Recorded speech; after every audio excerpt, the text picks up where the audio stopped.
Hello বন্ধুরা, এবার বৃদ্ধ ভাতা, বিধবা ভাতা, প্রতিবন্ধী ভাতা সকলেই পেতে চলেছেন যারা ইতিমধ্যে আবেদন করেছিলেন, তবে এখনও টাকা পাননি।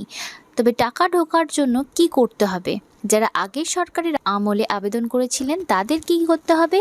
এছাড়া সরকার যে প্রতিশ্রুতি দিয়েছিলেন ক্ষমতায় আসার পূর্বে, যে বৃদ্ধ ভাতা, বিধবা ভাতা, প্রতিবন্ধী ভাতা এই সকল ভাতা 1000 থেকে 1500 করা হয়েছে, তো সেই 1500 টাকা কবে ঢুকবে? সমস্ত কিছু নিয়ে আজকে এই ভিডিওতে আলোচনা করব। ভিডিওটি শেষ পর্যন্ত কিন্তু দেখতে থাকুন, তাহলে সমস্ত তথ্য আপনারা বুঝতে পারবেন। আর ভিডিওটিকে বেশি বেশি করে বন্ধুদের মাঝে শেয়ার করে দিন, যাতে সকলেই আপডেটটি পেয়ে যায়। তো বর্তমানে যারা জনকল্যাণ শিবিরে আবেদন করেছিলেন, অর্থাৎ যে জনকল্যাণ শিবিরগুলো হয়েছিল নতুন সরকার আসার পর, অর্থাৎ বিজেপি সরকার আসার পরে যে সমস্ত জনকল্যাণ শিবিরগুলো হয়েছিল, এবং সেই ক্যাম্পে গিয়ে যারা যারা আবেদন করেছিলেন বৃদ্ধ ভাতা, বিধবা ভাতা বা প্রতিবন্ধী ভাতার জন্য, তাদের আবেদন যাচাই করা হচ্ছে এবং তাদেরকে খুব শীঘ্রই টাকা দেওয়া হবে।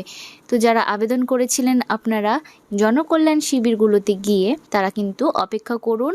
আপনাদের ভেরিফিকেশন শেষ হলেই আপনাদের স্ট্যাটাস কিন্তু অ্যাপ্রুভড দেখাবে এবং তারপরে আপনারা বৃদ্ধ ভাতা, বিধবা ভাতা বা প্রতিবন্ধী ভাতার টাকা আপনার অ্যাকাউন্টে পেয়ে যাবেন। তো এবার প্রশ্ন হচ্ছে, যারা আগের সরকারের আমলে, অর্থাৎ মমতা বন্দ্যোপাধ্যায়ের আমলে আপনারা আবেদন করেছিলেন বিভিন্ন ব্লক অফিসে গিয়ে বা গ্রাম পঞ্চায়েতে, পৌরসভায় আপনারা আবেদন করেছিলেন, বা যে দুয়ারে সরকার ক্যাম্প হতো পুরনো সরকারের আমলে, সেই দুয়ারে সরকারি ক্যাম্পে গিয়ে আপনারা আবেদন করেছিলেন, তাদের আবেদনটি কিন্তু অত গুরুত্ব সহকারে এখন দেখা হচ্ছে না। তো যারা জনকল্যাণ শিবিরে আবেদন করেছিলেন নতুন, তাদের কিন্তু আগে ভেরিফিকেশন হচ্ছে, তারপরে পুরনো সরকারের আমলে যারা আবেদন করেছিলেন তাদেরকে গুরুত্ব দেওয়া হচ্ছে। তো এখানে যারা পুরনো সরকারের আমলে আবেদন করেছিলেন তাদেরকে আবার নতুন করে ফর্ম জমা করতে হবে কি না, সেগুলো আপনারা আপনাদের নিকটবর্তী ব্লক অফিসে বা গ্রাম পঞ্চায়েতে ভালোভাবে জিজ্ঞেস করে কিন্তু আপনারা সেখানে জমা করতে পারেন, যদি সেখানে আপনাদের ফর্মটি জমা নেয় তো। আর যদি না নেয়, তাহলে পরবর্তী যে জনকল্যাণ শিবির হবে, মুখ্যমন্ত্রী শুভেন্দু অধিকারী বলেছিলেন যে এই পরবর্তীতে আবার জনকল্যাণ শিবির করানো হবে। তো সেই জনকল্যাণ শিবিরগুলিতে আপনারা বৃদ্ধ ভাতা, বিধবা ভাতা বা প্রতিবন্ধী ভাতার জন্য কিন্তু আবেদন করতে পারবেন। তার সঙ্গে সরকার ভোটে জেতার আগে বলেছিলেন যে বৃদ্ধ ভাতা 2000 টাকা করে কিন্তু দেওয়া হবে। তবে বর্তমানে কিন্তু কোনো সমস্যার কারণে সেই 2000 টাকা করে দেওয়া হচ্ছে না, 1000 টাকা করেই কিন্তু দেওয়া হচ্ছে। তবে 1000 টাকার পরিবর্তে পরের মাস থেকে, অর্থাৎ সেপ্টেম্বর মাস থেকে 1500 টাকা করে কিন্তু আপনাদের অ্যাকাউন্টে ঢুকে যাবে বৃদ্ধ ভাতা, বিধবা ভাতা বা প্রতিবন্ধী ভাতার ক্ষেত্রে। তো সেপ্টেম্বর মাস থেকে কিন্তু সেই নিয়ম চালু হবে। এখনও কিন্তু এই মাসে, আগস্ট মাসে 1000 টাকায় ঢুকেছে। তো আশা করছি আপনারা বুঝতে পেরেছেন।